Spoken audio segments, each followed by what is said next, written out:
Recently, I wanted to take a vacation. So I went on Google Flights to check for the cheapest travel destinations that I can fly to in India. First, I looked up a flight ticket from Bangalore, where I stay, to Delhi in about 2 months from now. Well, the price was the whopping 10,000 rupees. So I decided to check for something cheaper, like a tier 2 airport. So I looked up the prices for Indore. Another 10,000 rupees. What?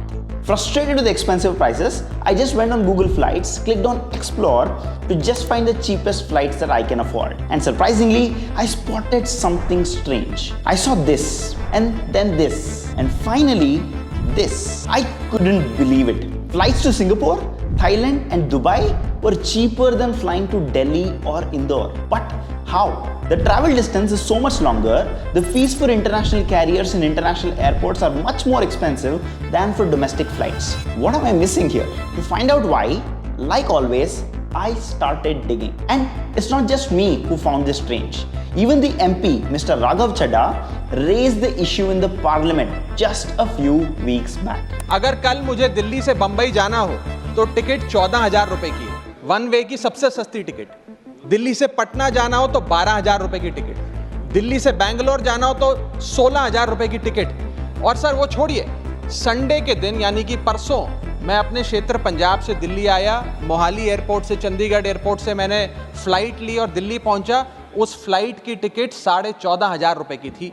If you follow me on Instagram, then you know I frequently travel to Mumbai from Bangalore almost every month. So I took out one of my previous flight tickets from last month to see if I can find anything there. And I did find some very interesting stuff. Firstly, this ticket here is for 3,000 rupees. But in this, only 2,014 rupees is the basic airfare. This is the amount that you're paying directly to the airline. That means only 67% of your airline ticket value is actually going to the airlines. Then on top of this, you have to pay a 5% GST, which is 100 rupees here. Then I saw this 885 rupees with airport charges written on it. Well, this airport charges is broken down into 4 parts. Cute fee, or the common user terminal fee. Well, this is what you're paying for.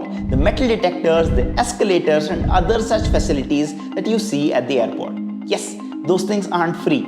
You've already paid for it before you even step into the airport. Then comes the regional connectivity charge, or the RCC. This is a very weird fee, and the story behind it is very interesting. You see, on 15th of June 2016, our Prime Minister, Mr. Narendra Modi, launched the Udan scheme, in which the government will build airports in small cities and offer subsidized ticket prices so that even the common people of the country can travel by flights. Building such infrastructure and facilities is very expensive. Everything from building new airports to offering subsidized ticket prices costs a lot of money. So, the government decided to collect this charge on all the airlines in the country like Indigo, Air India, Akasa as an extra cess. But these airlines had to pay this extra tax cess. So they started collecting this from the passengers. So now you and I have to pay this extra amount in the form of RCC. After this comes the aviation security fee, and it goes directly to the CISF and the security people you see at the airport. Now you might be thinking,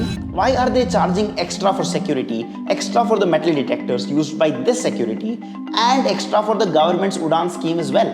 Then what's the purpose of GST? When you think about it, the GST that we are paying for should be providing for the security, the escalators, and the metal detectors, right? What is the point in paying all these additional charges then? And then, after all this is the user development fee, or the UDF. This goes directly to the airport. Now, after taking a look at all this extra charge, I found all this a bit confusing. Think about it. Whenever any plane lands at any airport, it pays landing charges to that airport. Apart from this, separate charges are paid for using the air traffic control, so the airport already earns a lot from these two charges. Sure, the airlines may pay for their airlines, but ultimately the base fare they are charging from you is the only source for them to pay back that money and pay for other airport facilities and charges as well. You are indirectly already paying the landing charges and ATC charges to the airport. So this UDF, or user development fee, is an extra fee that you're paying to the airport. Also, we found that this UDF is being increased at an extremely fast rate every single year. Take a look at this rate chart.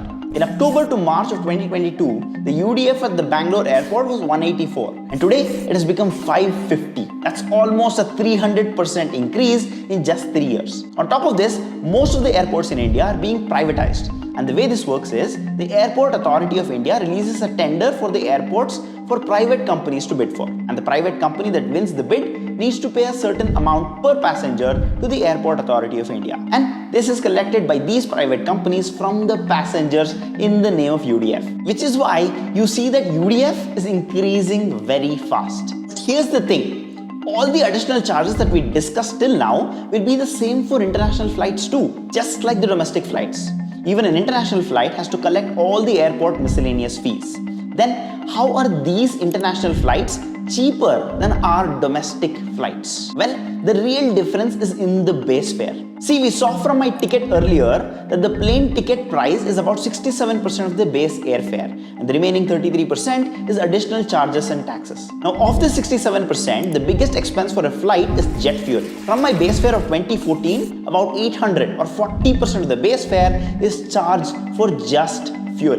In India, the air fuel is kept out of the GST slabs. So each individual state has their own tax for jet fuel. This tax can go all the way up to 25% in some states. And on top of this, the central government adds an additional 11% tax on this fuel. All the airlines in India want this jet fuel to come under GST, but the government has refused to include it in the GST for various reasons. Another big part of this base airfare goes to the maintenance of aircrafts. Earlier, for the maintenance of the plane, the government imposed GST at 5% on some of the parts, 18% on some, and even 28% on some parts. But recently, the government has made a flat 5% GST on aircraft maintenance, aircraft parts, and the engine parts. But even then, most airlines prefer to get their maintenance done outside the country, in places like Dubai, where the aircraft maintenance is cheaper as they have to pay zero tax there. Apart from this, there is another reason why your flight tickets become expensive. In India, the number of passengers using flight as a means of transport has increased massively from just 7.9 crore passengers in 2014 to over 16 crore flyers in 2025. That's almost double the number of people using flights in just 10 years. Basically, the demand has increased significantly and the supply hasn't increased by much. We need a lot more planes in India to be able to meet the rising demands for air travel in the country. In fact, Indigo has ordered a number of planes in 2023, but these planes will only be delivered after 2030. Buying planes is not an easy task. There is a huge waiting period before you get those planes, as there are only two big players in airplane manufacturing. The Indian aviation industry is growing at a very fast rate. It was just 74 airports in 2014, and as of 2030, the estimated number of airports in India will be about 132. The number of airports is expected to increase significantly to 258 by 2047. Additionally, the number of air passengers in India is projected to grow to about 130 crores by 2047. The future of the Indian airline industry looks very promising. If you like this video, don't forget to smash the like button and don't forget to subscribe for more such content. Until next time, bye-bye.